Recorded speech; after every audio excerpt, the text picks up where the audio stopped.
Good morning, dear students. How are you? Today we are doing our fourth lesson from Political Science Independent in Politics in Independent India. We are doing our third part of the lesson, or fourth lesson, India's external relations. So we shall start here from today. Today from here, wars and peace with Pakistan. Pakistan के साथ युद्ध और शांति के बारे में आज हम पढ़ेंगे। किस प्रकार से हमारे जो कश्मीर मसले को लेकर पाकिस्तान के साथ आज़ादी के बाद से किस प्रकार हमारा संघर्ष जारी हुआ और आज तक किस प्रकार से बहुत सारे युद्ध हैं पाकिस्तान के साथ कश्मीर के मुद्दे पर लड़े जा चुके हैं, उनके बारे में आज हम स्टडी करेंगे। तो चलिए शुरू करते हैं। In the case of Pakistan, the conflict started just after partition over the dispute of Kashmir. You will read more about the dispute in Chapter 8. A proxy war broke out between India and Pakistan Army in Kashmir during 1947 itself, but this did not turn into a full war. The issue was then referred to the UN. Pakistan soon emerged as a critical factor in India's relations with the US and subsequently with China. In the case of Pakistan, जहाँ तक पाकिस्तान के मसले की बात है, the conflict started just after partition, तो पाकिस्तान के साथ हमारा जो संघर्ष है आज़ादी के साथ ही शुरू हो गया था। कश्मीर के मुद्दे पर हमारा हमेशा से ही पाकिस्तान के साथ दो हाथ रहे हैं। You will read more about the dispute in chapter 8। Chapter 8 में हम डिटेल में पढ़ेंगे कश्मीर मुद्दे के ऊपर, किस प्रकार से कश्मीर है जो भारत और पाकिस्तान के बीच एक राइवलरी के इशू रहा है, शुरू से विरोध का मुद्दा रहा है। A proxy war broke out between India and Pakistan army in Kashmir during 1947 itself. 1947 में ही कश्मीर में भारत और पाकिस्तान की सेनाओं में एक युद्ध छिड़ा हुआ है। शुरू से एक छाया युद्ध जिसको हम कह सकते हैं, रुक रुक के जो युद्ध है वो चल रहा है बार बार। But this did not turn into a full war, लेकिन कभी भी पाकिस्तान और भारत के बीच में एक पूर्ण युद्ध नहीं हुआ है, यानी आर पार जिसमें पूरा फैसला कर देते हैं वो बात हमारी नहीं हुई है। बस ये है कि बीच बीच में कभी कभार हमारा उनके साथ कश्मीर के मुद्दे को लेकर झगड़ा हो जाता है और छोटे छोटे युद्ध कई बार हुए हैं। The issue was then refer to UN। अब युद्ध हुआ तो ये कई बार मुद्दा है, यूनाइटेड स्टेट्स में भी गया है, संयुक्त राज्य यूनाइटेड नेशंस में भी गया है। पाकिस्तान सून emerged a critical factor in India's relations with the US। यह मसला संयुक्त राष्ट्र के हवाले कर दिया गया। फिर क्या हुआ कि जो संयुक्त राज्य अमेरिका और चीन के साथ भारत के संबंधों के लिहाज से पाकिस्तान हमेशा से ही एक महत्वपूर्ण घटक रहा है, महत्वपूर्ण मुद्दा रहा है। The Kashmir conflict did not prevent cooperation between the governments of India and Pakistan.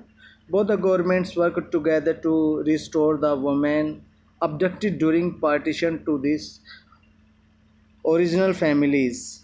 A long-term dispute about the sharing of river water was resolved through mediation by the World Bank. The India-Pakistan Indus Water Treaty was signed by Nehru and General Ayub Khan in 1960. Despite all ups and downs in the Indo-Pak relations, this treaty had worked well. तो कश्मीर के सवाल पर उसके साथ भारत और पाकिस्तान की सरकारों के बीच में बहुत सारे संघर्ष हुए, लेकिन फिर भी उनके बीच में एक कोऑपरेशन की भावना वो बनी रही है, सहयोग उनके बीच में बना रहा है। Both governments work together to restore the women abducted during the partition. दोनों देशों ने मिलजुल के, दोनों सरकारों ने प्रयास किया, और जो बंटवारे के समय बहुत सारी महिलाएं थी, एक दूसरे देशों ने वो उनका अपहरण किया था। जैसे पाकिस्तान के लोग हैं, उन्होंने हिंदू महिलाओं का या हिंदुस्तान की महिलाओं का अपहरण किया, इसी प्रकार से हिंदुस्तान ने पाकिस्तान की महिलाओं का अपहरण किया। गदर मूवी में ये घटना आपने देखी है बहुत अच्छे तरीके से, और मोस्टली सभी बच्चों ने देखी होगी वो मूवी। उसमें यही चीज़ दिखाई गई है, टू देयर ओरिजिनल फैमिलीज़। तो दोनों सरकारों के बीच में फैसला हुआ और उन औरतों को उनके जो मूल परिवार था उनके पास लौटाया गया। A long-term dispute about the sharing of river water was resolved through mediation by the World Bank. World bank ने वहाँ पे मध्यस्थता की और दोनों देशों के बीच में नदियों के जल को लेकर एक हमेशा से विवाद बना रहा था, हिस्सेदारी को लेकर एक लंबा विवाद है, वो वर्ल्ड बैंक की मध्यस्थता से वो सुलझा लिया गया। The India-Pakistan Indus Water Treaty was signed by Nehru and General Ayub Khan in 1960. 1960 के दशक में जवाहरलाल नेहरू भारत के प्रधानमंत्री थे और जनरल अयूब खान जो उस समय पाकिस्तान के प्रधानमंत्री थे, दोनों के आपसी सहयोग से या उनके विचार विमर्श से 1960 में तो सिंधु नदी के जल पर भी उनमें सहमति बन गई। Despite all up and downs in the Pak-Indo relations, this treaty has worked well. Bharat और पाकिस्तान के संबंधों में हमेशा नरमी और गर्मी के बावजूद भी जो ये संधि है दोनों देशों के बीच में, इस संधि पर ठीक ठाक दोनों देश अमल करते रहे।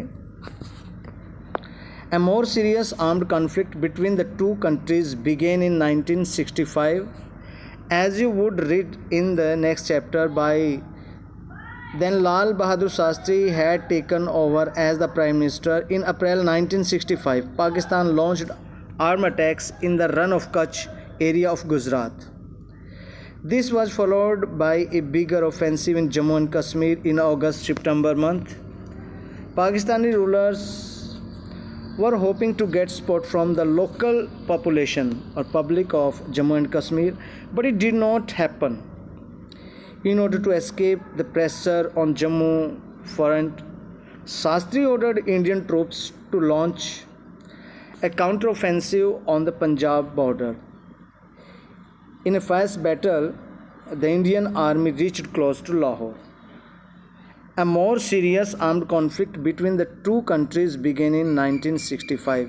बच्चों सभी को याद है और आपने पढ़ा भी होगा, बड़े बुजुर्गों से सुना होगा कि 1965 में ये समस्या काफ़ी गंभीर हो गई। वैसे 1962 में भी ऐसा हुआ था, युद्ध हुआ, लेकिन 1965 में क्या हुआ कि दोनों देशों के बीच में एक सैन्य संघर्ष है उसकी शुरुआत हो गई। उस समय भारत के प्रधानमंत्री लाल बहादुर शास्त्री थे। इस चैप्टर के बारे में आप इन घटनाओं के बारे में आप अगले चैप्टर में आपको दिया गया है, वहाँ पे पढ़ेंगे। तो 1965 के अप्रैल के महीने में पाकिस्तान ने गुजरात का एरिया है रन ऑफ कच्छ में पाकिस्तान ने सैनिक हमला बोल दिया। इसके बाद क्या हुआ कि जम्मू कश्मीर में उसने फिर आगे जाके अगस्त और सितंबर के महीने में बड़े पैमाने पर फिर वहाँ पे भी हमला कर दिया। तो पाकिस्तान के नेताओं को हमेशा से एक उम्मीद थी कि भारत की पॉपुलेशन है या जम्मू कश्मीर की आबादी है वो उनका साथ देगी पाकिस्तानी सेना का, but it did not happen, लेकिन ऐसा नहीं हुआ। In order to ease the pressure on Jammu Kashmir front, Shastri ordered Indian troops to launch a counter offensive on the Punjab border.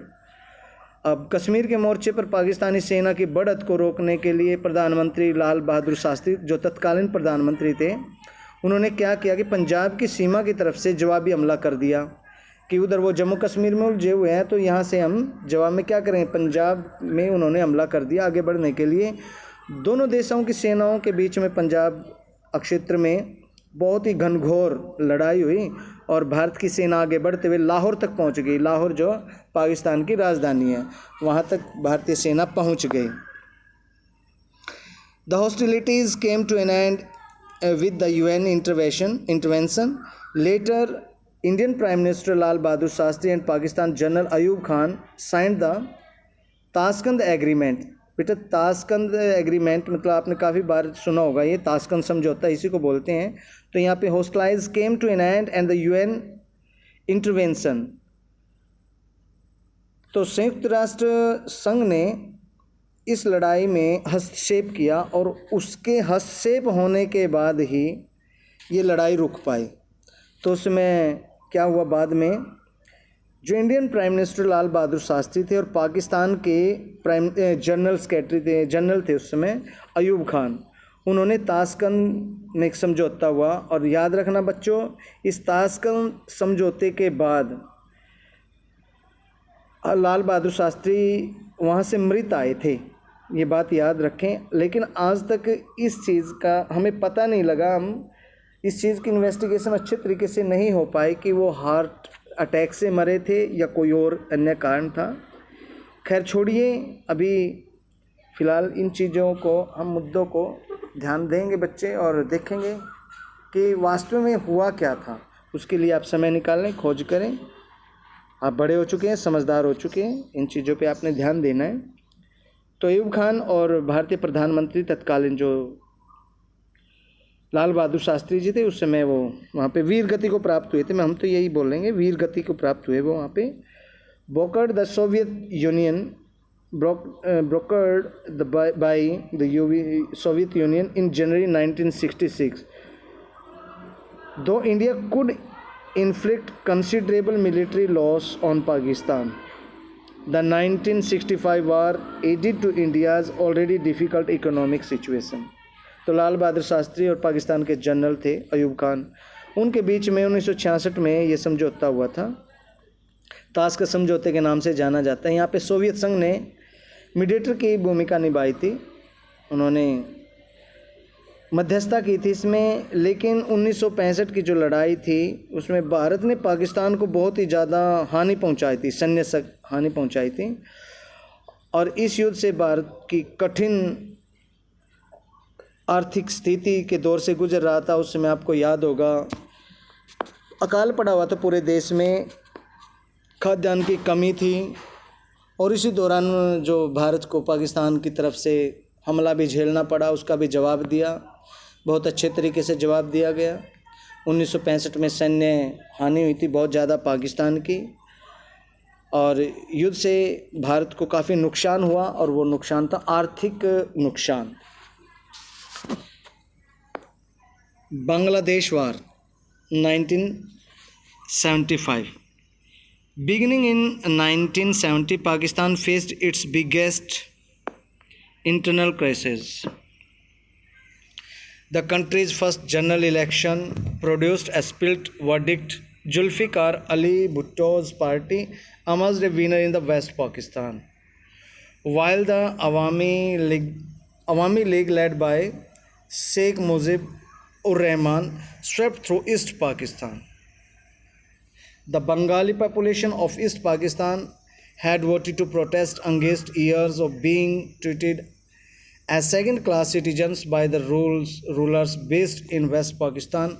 The Pakistani rulers were not willing to accept the democratic verdict, nor were they ready to accept the Awami League demand for federation. 1970 में पाकिस्तान के सामने एक बहुत ही बड़ा, बहुत गहरा अंदरूनी संकट आ खड़ा हुआ। पाकिस्तान के जो पहले आम चुनाव में स्पष्ट जनादेश नहीं आता, मतलब खंडित जनादेश आता, जनरल इलेक्शन में एक स्प्लिट वर्डिक्ट आया। उसमें जुल्फ़िकार अली भुट्टो की पार्टी थी, वो पश्चिमी पाकिस्तान में तो विजयी रही, और पूर्वी पाकिस्तान में क्या हो, बुर्ज रहमान की पार्टी अवामी लीग थी, वो बड़ी कामयाब रही वहाँ पर, और उन्होंने बहुत अच्छे से जनता के मत प्राप्त किए। बच्चों ये बात यहाँ पे मैं क्लियर कर देना चाहता हूँ, यहाँ पे आपको याद होगा कि पाकिस्तान जो बटा था वो एक पाकिस्तान नहीं था, पाकिस्तान दो हिस्सों में अलग हुआ था। एक जो आज का बांग्लादेश है, जो 1971 में एक स्वतंत्र देश बना, ये पहले क्या था कि भारत का, ये पाकिस्तान का एक हिस्सा था। जो पाकिस्तान भारत विभाजन हुआ था उसमें पार्ट 1 और पार्ट 2 में दो भागों में पाकिस्तान बंटवारा हुआ था। पूर्वी पाकिस्तान था जो हमारा बांग्लादेश आज का, और पश्चिमी पाकिस्तान जो वर्तमान पाकिस्तान आप, जिसमें बलूचिस्तान, अन्य सिंध प्रांत आदि वर्तमान स्थिति में आप देखते हैं, इस पाकिस्तान की बात है। तो 1971 में ये पाकिस्तान हमने उनके कब्जे से छुड़ा लिया था और एक स्वतंत्र देश बना था पूर्वी पाकिस्तान, वो बांग्लादेश स्वतंत्र राष्ट्र के रूप में उभरा था। तो इसी की बात हो रही है प्यारे बच्चों। ये तो यहाँ पे जो इलेक्शन हुए थे, जनरल इलेक्शन में अवामी लीग जो शेख मुजीब और रहमान के द्वारा निर्देशित थी, वो नेता थे, नेतृत्व कर रहे थे ईस्ट पाकिस्तान की, वो काफ़ी विजयी रहे। और जो पश्चिमी पाकिस्तान के जो पार्टी थी वो हार गई। तो अब बड़ा दुख हुआ उनको कि भाई पूर्वी पाकिस्तान अब क्या करेगा, पश्चिमी पाकिस्तान को कंट्रोल करेगा, ये बात वो कहाँ सहन कर सकते थे। तो उन्होंने अब ये जो खंडित जनादेश आया था, स्प्लिट वर्डिक्ट आया था, अस्पष्ट था जो, मतलब उनके लिए, उनके हिसाब से अब ये हुआ। The Bengali population of East Pakistan had voted to protest against the years of being treated as second class citizens by the rulers based in West Pakistan. वर्तमान बांग्लादेश की जनता ने पश्चिमी पाकिस्तान से इस चीज़ का बदला लिया, क्योंकि वो इनको एक सेकंड सिटीजन की तरह ट्रीट करते थे। मतलब उसको एक जैसे फर्स्ट सिटीजन होता है, अपने देश में अपनापन लगता है, अपनत्व लगता है, वो उनको इस तरीके से व्यवहार नहीं करते थे। और इससे वो काफ़ी दुखी थे, बड़े परेशान थे। वो अपने आप को हीन भावना में समझते थे कि देश के सिटीजन के रूप में अपने आप को गौरवान्वित नहीं महसूस कर रहे थे। The Pakistani rulers were not willing to accept the democratic verdict. और इस तरीके से वहाँ के पाकिस्तान के जो पश्चिमी पाकिस्तान है, वहाँ के शासक अपने आप को ये जो लोकतांत्रिक विधि से फैसला आया था, जो बांग्लादेश की जनता ने मतदान करके फैसला दिया, तो उसको सहन नहीं कर पा रहे थे। Nor were they ready to accept the Awami League's demand for a federation. और न ही वो उनकी एक संघ बनाने की मांग को कर रहे थे, वो उसको भी वो स्वीकार नहीं कर रहे थे, और इस मांग को भी स्वीकार करने के लिए वो तैयार नहीं थे, और इसके लिए आगे संघर्ष हुआ। Instead in early 1971 the Pakistani army arrested Sheikh Mujib.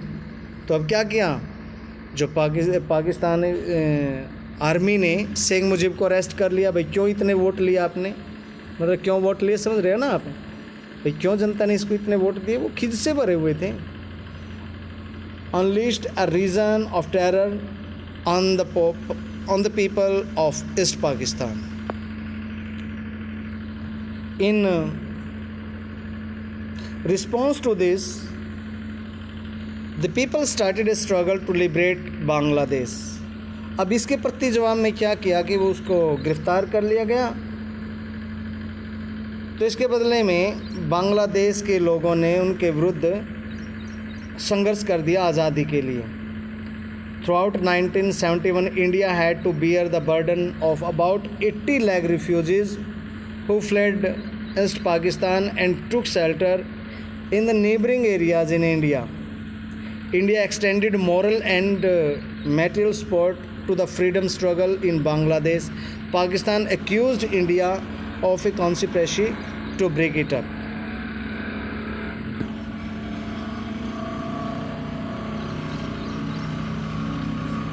तो इसके बाद क्या हुआ कि पूरे के पूरे 1971 सन के दौरान शेख मुजीब को जब गिरफ्तार कर लिया गया था, तो पूर्वी पाकिस्तान के लोगों के ऊपर जुल्म ढाने शुरू हो गए थे पाकिस्तानियों के द्वारा। जवाब में जो पूर्वी पाकिस्तान की जनता ने अपने इलाके, मौजूदा इलाके बांग्लादेश को पाकिस्तान से मुक्त कराने के लिए संघर्ष छेड़ दिया।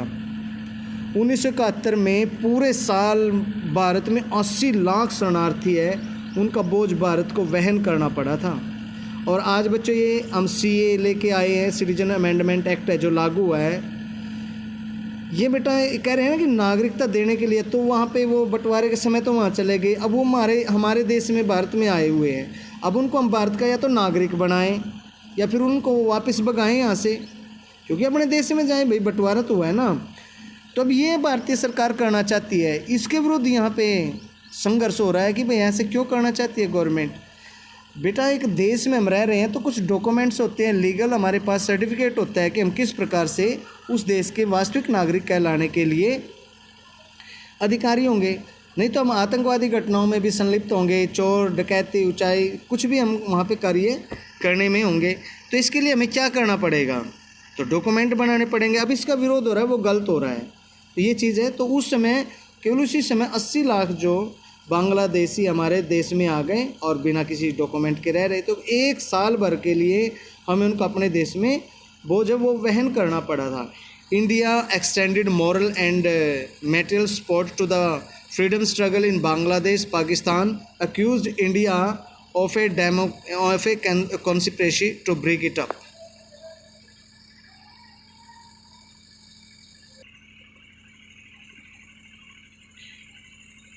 भारत में उस समय जो 80 लाख शरणार्थी है वो बोझ वहन करना पड़ा उनका। ये शरणार्थी पूर्वी पाकिस्तान से भागकर भारत के नज़दीकी इलाकों में शरण ले लिया के इन्होंने, और भारत ने बांग्लादेश के मुक्ति संग्राम में फ्रीडम मूवमेंट को नैतिक समर्थन दिया और यहाँ पे उनकी मदद की, भौतिक मदद की। पाकिस्तान ने आरोप लगाया कि भारत पाकिस्तान को तोड़ने के लिए जो षड्यंत्र रच रहा है, तो ये चीज़ बड़ी दिक्कत आई वहाँ पे। Support for Pakistan came from US and China. The US-China rapprochement that began in the late 1960s resulted in a alignment of forces in India. Henry Kissinger, the advisor to the US President Richard Nixon, made a secret visit to China via Pakistan in July 1971. In order to counter the US-Pakistan-China axis, India signed a 20 years treaty of peace and friendship with the Soviet Union in August 1971. This treaty assured India of Soviet support. If the country faced any attack, they will support India, they will come to India's help. It was decided, it was compromised there. वहाँ पे treaty में ऐसा किया गया। Support for Pakistan came from US and China. Pakistan की मदद करने के लिए उधर से चाइना भी आ गया और पाकिस्तान भी आ गया, तो दोनों देश ने मदद करनी शुरू कर दी। 1960 में जो अमेरिका और चीन है उनके बीच संबंधों को समन्वय करने की कोशिश की जा रही थी, कि क्योंकि पाकिस्तान और अमेरिका भी हैं जो एक दूसरे के विरुद्ध देश रहे हैं शक्ति के लिए। चीन अमेरिका के लिए होड़ में होड़ लगाए हुए हैं, तो इसको संज्ञा भी दी गई है कि चीन सोया हुआ राक्षस है, इस पर एतबार नहीं किया जा सकता। ये बात ध्यान रखें प्यारे बच्चों, उस समय से ये शुरू से ऐसा है। तो पाकिस्तान, ये जो अमेरिका है, इसका पूर्ण से शुरू से विरोधी रहा है, तो इससे एशिया में शक्तियों का बंटवारा है वो नया रूप ले रहा था। उनमें जो शक्ति समीकरण बढ़ रहा था एक नया रूप ले रहा था। तो इस समय जो अमेरिका के राष्ट्रपति थे रिचर्ड निक्सन, और उनके एडवाइज़र थे चीफ एडवाइज़र हेनरी किसिंजर। वो 1971 में चुपचाप उन्होंने क्या किया कि वो पाकिस्तान से होते हुए चीन का दौरा करने के लिए निकल पड़े। अमेरिका, पाकिस्तान, चीन की एक जो दूरी बन रही थी वहाँ पे, उस दूरी को बनते थे कि भारत ने इसके जवाब में सोवियत संघ के साथ 1971 में शांति और मित्रता पे एक 20 वर्षीय संधि कर ली। हालांकि भारत है ना जो गुट निरपेक्षता की नीति अपनाए हुए था, वो किसी भी देश के गुट में नहीं जाना चाहता था। उस समय मुख्य शक्ति सोवियत संघ, रूस, रसिया और अमेरिका थी। तो न वो अमेरिका के खेमे में गया था, आपने पहले भी पढ़ा है, और न वो सोवियत संघ के। तो गुट निरपेक्षता की नीति उसने पालन की, लेकिन उसने 20 वर्षीय एक समझौता किया उनके साथ शांति और मित्रता को लेकर। 1971 में ये समझौता हुआ। इस समझौते के अनुसार सोवियत संघ, रूस ने भारत को मुश्किल की स्थिति में, युद्ध की स्थिति में भारत की मदद करने का आश्वासन दिया था, और उस समय ये बड़ी ज़रूरत भी थी प्यारे बच्चों। After months of diplomatic tension and military buildup, a full scale war between India and Pakistan broke out in December 1971। महीनों की लंबी तनाव रहा, खींचातानी के बीच, सैन्य तैनाती के बीच में 1971 के दिसंबर में भारत और पाकिस्तान के बीच में एक बहुत ही भयंकर युद्ध छिड़ गया। Pakistani aircrafts attacked Punjab and Rajasthan. तो पंजाब और राजस्थान में उन्होंने, पाकिस्तानियों ने एयरक्राफ्ट ने गोले बरसाने शुरू कर दिए, while the army moved on the Jammu and Kashmir front, और आर्मी उन्होंने वहाँ पर जम्मू कश्मीर में अपनी आर्मी भेज दी पाकिस्तान ने। India retaliated with an attack involving the air force, air force को मिला के अपने साथ, तो अमेरिका ने रिटेलिएट किया, उनका विरोध किया, नेवी को मिलाया, आर्मी को भी, तीनों मोर्चों पर हमने युद्ध की तैयारी करके शुरू कर दिया युद्ध उनके साथ लड़ना, वेस्टर्न और ईस्टर्न फ्रंट दोनों में। यानी ईस्टर्न फ्रंट मतलब बांग्लादेश में भी हमने सेनाएं भेजी, और उधर पाकिस्तान है जो पश्चिमी पाकिस्तान, उसके साथ भी युद्ध किया। हमारे वीर सैनिक वहाँ पे जुट गए अपनी मातृभूमि को बचाने के लिए, अपनी मातृभूमि की रक्षा के लिए। Welcomed and supported by the local population, the Indian army made rapid progress in the eastern Pakistan. East Pakistan क्या चाहता था? वो भारतीय आर्मी की मदद ही तो चाहता था। तो उस दौरान उन्होंने क्या किया, वहाँ की जो जनता थी बांग्लादेश की, उन्होंने पूरा समर्थन दिया। उस समय इसको पूर्वी पाकिस्तान कहते थे, ये ध्यान रखें बच्चे, ये टर्म यूज़ करें। ईस्टर्न पाकिस्तान बोलें आप इसको, बांग्लादेश तो आज वर्तमान में इसका नाम है, ये ध्यान रखें आप। तो वहाँ पे जनता ने स्वागत किया, और जल्दी से ही जो हमारी भारतीय सेनाएं हैं पूर्वी पाकिस्तान के अंदर तक घुस गई। Within 10 days the Indian army had surrounded Dhaka from 3 sides and Pakistani army of about 19,000 had to surrender. तो वहाँ पे पाकिस्तान का एक बहुत ही बड़ा झटका दिया गया था। 90,000 पाकिस्तान के सैनिक ढाका को 3 तरफ से घेर लिया हमारी सेना ने, और वहाँ पे उनको सरेंडर करने के लिए मजबूर कर दिया केवल 10 दिनों के दौरान ही। उस समय देखिए बच्चों भारतीय सेना के वीर पराक्रम को। With Bangladesh as a free country, India declared a unilateral ceasefire, unilateral ceasefire. Later the signing of Shimla agreement between Indira Gandhi and Zulfikar Ali Bhutto on 3 July 1972। याद रखेंगे जितनी भी ट्रीटी हुई हैं, जितने भी वहाँ पे एग्रीमेंट हुए हैं, शिमला एग्रीमेंट हुआ हमारा, उस समय भुट्टो, जुल्फिकार अली भुट्टो पाकिस्तान के प्रधानमंत्री, उनके साथ हमारे इंदिरा गांधी जो तत्कालीन प्रधानमंत्री थी, उनके बीच में समझौता हुआ, और फिर एक तरफा भारत ने युद्ध विराम किया था, युद्ध विराम की घोषणा की थी। तो अब ये समझौते के साथ वहाँ पे शांति स्थापित करने का, शांति बहाल करने का प्रयास किया गया। A decisive victory in the war led to national jubilation. Most people in India saw this as a moment of glory and clear sign of India's growing military powers. As you would read in the next chapter, Indira Gandhi was the Prime Minister at this time. She had already won the Lok Sabha elections in 1971. Her personal popularity soared further after the 1971 war. After the war, assembly elections in most states took place, bringing large majorities for the Congress party in many states. तो Congress party भी मजबूत हुई इससे। पूरा देश है Congress party के राज को पसंद कर रहा था, तो बड़ी एक बहुत ही बड़ी बात हुई।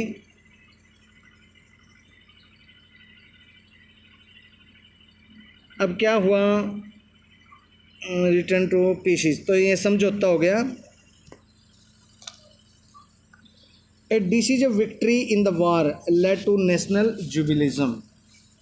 युद्ध में जो एक बहुत ही बड़ी निर्णायक जो लड़ाई लड़ी गई, इससे हमारे देश में पूरी जनता में उत्साह की लहर दौड़ गई।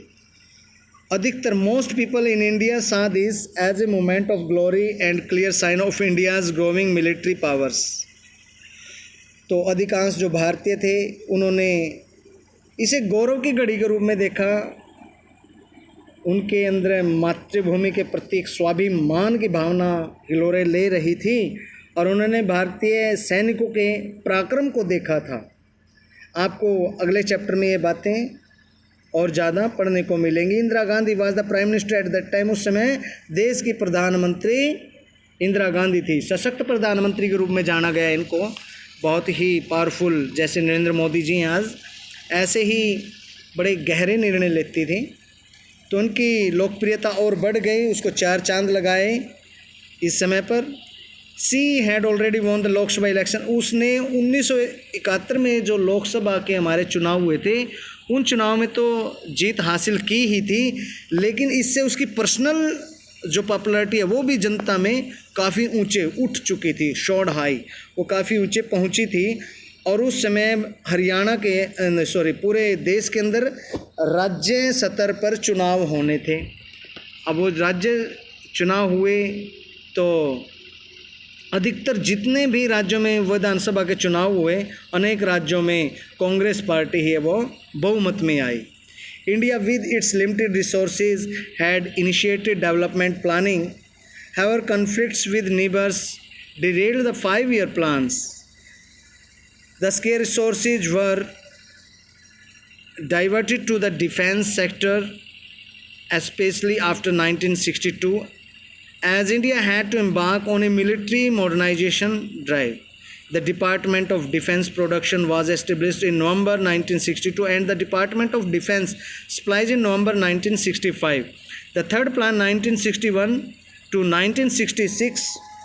बेटा ये सभी आप याद रखेंगे, you will have to remember all these dates and how a particular plan was started and you will remember all these incident with date, time and venue, because they are generally asked in 1 or 2 marks questions, and they will also help you to write your answers effectively and help also you to gain good marks in your examination. So remember all these dates and underline them.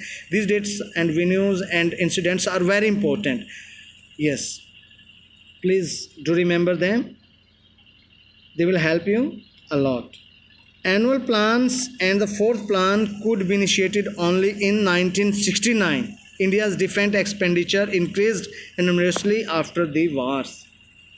तो भारत के पास उस समय बहुत ही limited resources थे, बहुत ही कम साधन थे, और पड़ोसियों के साथ युद्ध हुआ तो इससे क्या हुआ, पड़ोस के देशों से युद्ध हो रहा था तो हमारे जो आर्थिक जो प्लान थे, 5 ईयर प्लान्स थे, वो उनके विकास की वो पटरी से उतर गए। मान लीजिए कि एक विकास की पटरी पे चल रहे थे हम देश, तो विकास की पटरी से देश उतर गया।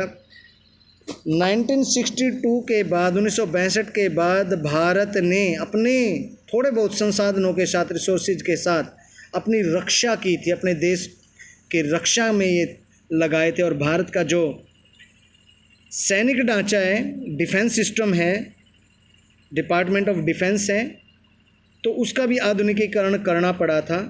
और 1962 में हमारा जो रक्षा उत्पाद है विभाग, रक्षा उत्पाद विभाग इसको हिंदी में बोलते हैं, रक्षा उत्पाद विभाग, डिपार्टमेंट ऑफ डिफेंस सप्लाईज, जो हमारा 1965 में इसकी स्थापना की गई थी। और तीसरी एक पंचवर्षीय योजना आई थी, वो आई हमारी 1961 से 66। इस पर भी बहुत बड़ा असर पड़ा और बाद में लगातार 3 एक वर्षीय योजनाओं पर अमल किया गया।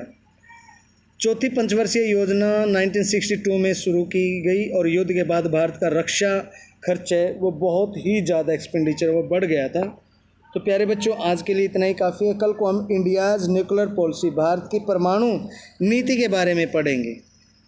ठीक है, ये रिलेशंस है बेटा, ये पढ़ने बहुत ज़रूरी है और उम्मीद करता हूँ आप बड़े अच्छे से कर रहे होंगे।